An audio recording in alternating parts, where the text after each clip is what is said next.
Good morning students, welcome to the class. आज इस lecture में डिस्कस करेंगे punch and die clearance for blanking and piercing operation and effect of clearance. Okay, आज दो topic के ऊपर डिस्कस करेंगे। अलग अलग दो टॉपिक हैं, एक ही लेक्चर में डिस्कस करेंगे। ठीक है, तो पंच एंड डाई क्लियरेंस क्या है, ब्लैंकिंग एंड पियर्सिंग ऑपरेशन दोनों वो भी क्या है वो भी डिस्कस करेंगे। चलिए शुरू करते हैं। पहले जो पंचिंग और पियर्सिंग ऑपरेशन होता है, ठीक है, piercing and punching both are common operation and same, ठीक है, अलग नहीं है, सेम ऑपरेशन है। एंड पंचिंग और पियर्सिंग और ब्लैंकिंग जो आप दो ऑपरेशन है वो एक दूसरे का अल्टरनेट ऑपरेशन है, एक दूसरे का अल्टरनेट ऑपरेशन है। ठीक है, तो पंचिंग ऑपरेशन क्या है? पंचिंग ऑपरेशन रिमूव करता है जो इसका जो मटेरियल होता है, ठीक है, जिस वर्क के ऊपर पंचिंग ऑपरेशन किया जाता है। मानिए एक प्लेट है, ठीक है, इसके ऊपर आप पंचिंग करना चाहते हैं, मतलब एक होल क्रिएट करना चाहते हैं। ठीक है, पियर्सिंग और पंचिंग बोथ आर सेम। तो पंचिंग करना चाहते हैं, एक होल क्रिएट करना चाहते हैं, तो इसमें क्या करेंगे? मानिए एक डिज़ाइन है, प्लेट है, प्लेट को डिज़ाइन कर रहे हैं कि एक होल यहाँ पे हो, एक होल यहाँ पे हो, एक होल यहाँ पे हो। फिर आप एक डिज़ाइन कर रहे हैं, एक होल यहाँ पे, एक होल यहाँ पे, एक होल यहाँ पे, ठीक है, और एक इस टाइप का बड़ा होल बीच में। तो ये प्लेट का डिज़ाइन कर रहे हैं और पंचिंग ऑपरेशन इसमें इम्प्लीमेंट कर रहे हैं। तो इसमें जो मतलब इस पंचिंग ऑपरेशन जो होगा, ठीक है, इसको हम कैसे मतलब किस चीज़ को पंचिंग ऑपरेशन मतलब कहेंगे वो हम देखेंगे। ठीक है, चलिए देखते हैं। तो इस पंचिंग और piercing both of same operation. तो पियर्सिंग ऑपरेशन जो होगा, ये जो पार्ट बचा रहेगा, मतलब जो मानिए एक होल क्रिएट कर रहे हैं पांच के अंदर, ये पहले एक इनिशियली जो विदाउट मतलब पंचिंग से पहले, पियर्सिंग ऑपरेशन से पहले प्लेट को आप इस पांच के ऊपर या डाई के बीच में एंड पांच के बीच में, डाई एंड पांच के बीच में प्लेट को फिक्स्ड किए। उसके बाद पांच को धीरे धीरे नीचे, हाइड्रोलिक को नीचे करने के बाद पांच नीचे आया, और जब ये पंचिंग ऑपरेशन शुरू हुआ और पियर्सिंग ऑपरेशन शुरू हुआ तो ये होल क्रिएट होता है। ठीक है, आप उसमें होल क्रिएट करते हैं। होल क्रिएट करने के बाद जो स्क्रैप पार्ट आता है, मतलब होल जो ये छेदा होता है, जो थ्रू होल होता है, तो बीच में तो ये मटेरियल था ना, बीच में मटेरियल था, यहाँ पे बीच में मटेरियल था, यहाँ पे बीच में, तो ये मटेरियल जो था वो स्क्रैप हो जाता है। वो ये जो मानी इसका जो छोटा छोटा निकलता है, इसका फिर ये फिर इस ये वाला पार्ट, ये this is a scrap part. ठीक है, is the scrap part of piercing operation. तो मेन जो पियर्सिंग प्लेट होता है, जो हम उसको लिया जाता है, ठीक है, वो होता है ये जो होल जिसमें क्रिएट होता है। जो होल क्रिएट होने के बाद जो मटेरियल बाहर चला जाता है उसको स्क्रैप बोलते हैं। ठीक है, और स्लग, ठीक है, स्क्रैप और slug, the material cut from the seed metal is often scrap. ठीक है, ये जो मेटल काट होता है सीड मेटल से, ये सीड मेटल है। ठीक है, दिस इज सीड मेटल, ये उसको स्लग बोलते हैं, दिस इज स्क्रैप और स्लग।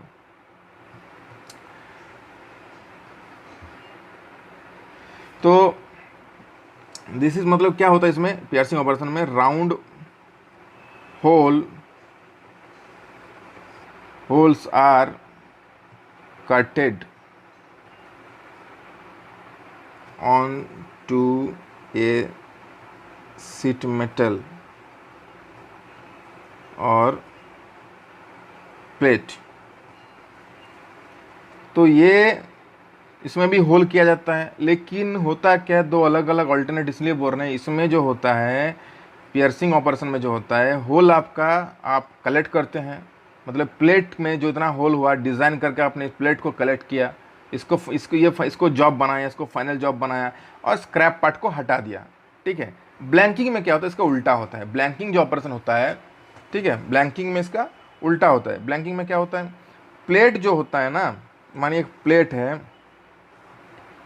उसमें से कॉइनिंग आप कर रहे हैं, आप एक होल निकाल रहे हैं, ठीक है, इक्वल डिस्टेंस में है होल, यहाँ पे है, आप पांच के ज़रिए एक एक होल का जो बीच का मटेरियल है वो निकाल रहे हैं। तो बीच का जो मटेरियल ये आपने निकाला है इसको बाहर, ठीक है, एक एक मटेरियल गोल सर्कुलर मटेरियल, जो सर्कुलर पार्ट बाहर प्लेट से बाहर आ गया, ये जो पार्ट आपका है वो स्क्रैप हो जाता है।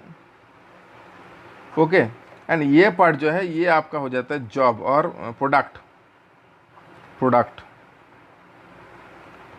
ठीक है। ये होता है ब्लैंकिंग। ब्लैंकिंग करना मतलब ब्लैंक करना, ब्लैंक कर देना, जगह को खाली कर देना, ठीक है। और जो प्रोडक्ट बाहर निकलता है, जो मटेरियल ब्लैंक करने के बाद जो बाहर निकल के आता है, दैट इज द जॉब और प्रोडक्ट।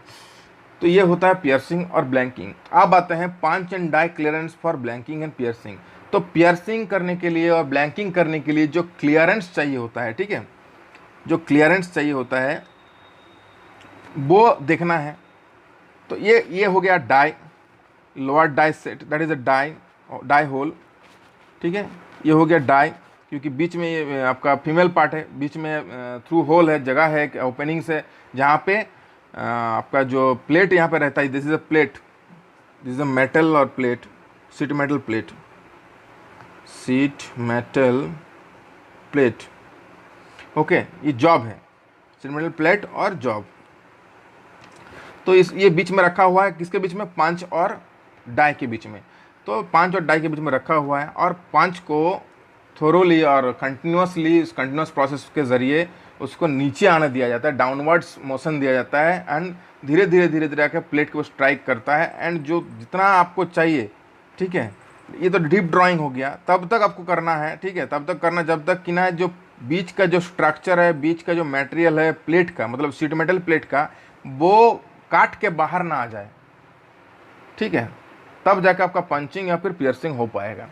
अगर काट के बाहर नहीं आता है, अगर नीचे तक ऐसे चला जाता है, ठीक है, तो उसको क्या कहेंगे आप, डीप ड्राइंग प्रोसेस बोलेंगे। उस प्रोसेस को क्या बोलेंगे, डीप ड्राइंग प्रोसेस, ठीक है। जिसमें क्या होता है, मेटल ड्रॉ होता है, डीपली ड्रॉ किया जाता है, थ्रू एक्सटेंड किया जाता है, ठीक है, सर्टेन डेप्थ तक।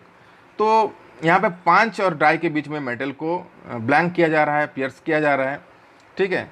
तो उसके लिए जो गैप चाहिए, उसके लिए जो आप मतलब स्लाइडिंग गैप होना चाहिए, हर चीज़ में होना चाहिए। कि पिस्टन सिलेंडर में अगर सिलेंडर होता है जिसमें और एक पिस्टन होता है, ठीक है, तो इसमें भी गैप होता है, इसमें भी क्लियरेंस होता है। अगर क्लियरेंस नहीं होगा तो क्या होगा, रब होगा, फेस टू फेस रब होगा। रब होने से क्या होगा, हीट ज़्यादा क्रिएट होगा, मटेरियल ख़राब हो सकता है, सरफेस एकदम बैड सरफेस क्रिएट हो सकता है, बहुत सारा चीज़ें हैं। तो क्लियरेंस होना चाहिए, नहीं तो एज भी यहाँ पे मुड़ सकता है और नष्ट हो सकता है। तो क्लियरेंस, यहाँ पे जो क्लियरेंस प्रोवाइड किया जाता है, जो ये 5 सरफेस है, this is a 5 surface, okay. ये 5 सरफेस और डाई के बीच में, ठीक है, जो मेटल दबा के नीचे तरफ आता है, जो कट जाता है मेटल, और ये डाई है, ठीक है, ये पार्ट ये डाई है। तो डाई के बीच में और ये 5 के बीच में जो गैप होता है, this is the gap, okay, this is the gap, this is the gap. जो गैप होता है साइड में, ये साइड में जो गैप होता है, ये गैप आपका होता है 1% ऑफ द साइज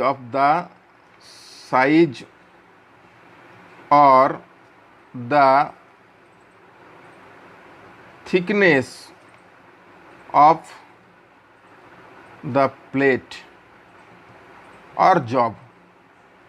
तो 1% ऑफ द, मतलब कितना होना चाहिए, आप बेसिकली जो होता है यहाँ पे जो सीट मेटल जॉब, बेसिकली जो उसको ऑपरेशन के लिए चुना जाता है, सीट मेटल जो साइज होता है, ठीक है, सीट मेटल का जो साइज होता है वो होता है आपका 0.5 मिलीमीटर टू 13 मिलीमीटर, ठीक है। इसका 1% क्लियरेंस प्रोवाइड किया जाता है पंच और डाई के बीच में। जो फेस है, दो वॉल है, पंच का वॉल फेस है और डाई का वॉल फेस है, उसके बीच में 1% of the size, hole size of the sheet metal और जॉब, ठीक है। तो ये बेसिकली 0.5 मिलीमीटर टू 13 मिलीमीटर तक प्रोवाइड किया जाता है, ठीक है। थिकनेस सीट मेटल का बात कर, साइज का बात कर, ठीक है, इतना थिक होता है, इतना थिकर होता है। और अगर अभी जो नया हो गया है, फाइन ब्लैंकिंग हो गया है, तो फाइन ब्लैंकिंग के लिए बेसिकली प्रोवाइड किया जाता है आप up to 19 millimetre fine blanking के लिए। ये साइज अभी फाइन ब्लैंकिंग के लिए अप टू 20 मिलीमीटर तक प्रोवाइड किया जाता है, ठीक है।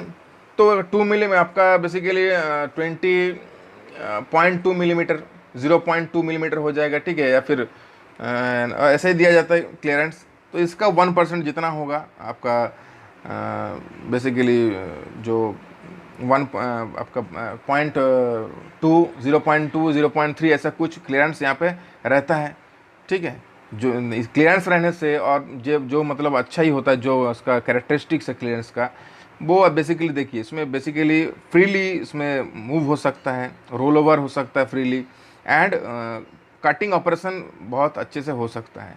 अगर क्लियरेंस आप प्रोवाइड ना करें तो उसमें बेसिकली आपको बहुत कुछ चीज़ें झेलना होता है, बहुत कुछ चीज़ परेशानी आ सकता है। जैसे कि रब होता है, फेस जब रब होता है तो सीट कटिंग करने के समय उसमें घिसा जाता है, एज खराब हो जाता है, प्रॉपर कटिंग नहीं हो पाता, मुड़ जाता है, ठीक है, कुछ एरिया चैम्फर्ड भी हो सकता है। तो ये बहुत सारा परेशानी, बहुत सारा डिफ़िकल्टीज़ आपको झेलना हो सकता है अगर आप क्लियरेंस प्रोवाइड ना करें। तो बेसिकली क्लियरेंस यहाँ पे प्रोवाइड किया जाता है, क्लियरेंस नहीं प्रोवाइड किया जाता तो ऑपरेशन सक्सेसफुल नहीं होगा, ठीक है। तो this are the all that things are discussed in this lecture. Punch and die clearance for blanking and piercing. Okay, समझ में आ गया होगा पंचिंग और पियर्सिंग क्या है। फिर से एक बार बता रहे हैं, पंचिंग और पियर्सिंग सेम है, अलग अलग नहीं है। पंचिंग जो है, पियर्सिंग भी सेम है। इसमें आपका जो सीट मेटल है या फिर जो मेटल आपका जो जिसमें आप होल करने जा रहे हैं वो प्लेट आपका रह जाएगा, लेकिन जो इंटरनल जो होल किया हुआ जो पार्ट है, मटेरियल है, वो स्क्रैप हो जाएगा, स्लाग हो जाएगा। ब्लैंकिंग में क्या होगा, ब्लैंकिंग में आप मानिए जो प्लेट है, प्लेट में होल कर रहे हैं तो वो होल का अंदर का जो मटेरियल बाहर आएगा, ब्लैंक होके बाहर आएगा, वो मटेरियल हो जाएगा प्रोडक्ट, वो मटेरियल हो जाएगा प्रोडक्ट। और जो प्लेट रह जाएगा that will be called scrap और स्लग, ठीक है। तो ये हो गया आपका basically punching, piercing and blanking. This two operation alternate to each other, ठीक है। Blanking and piercing operation alternate to each other, okay, alternate to each other.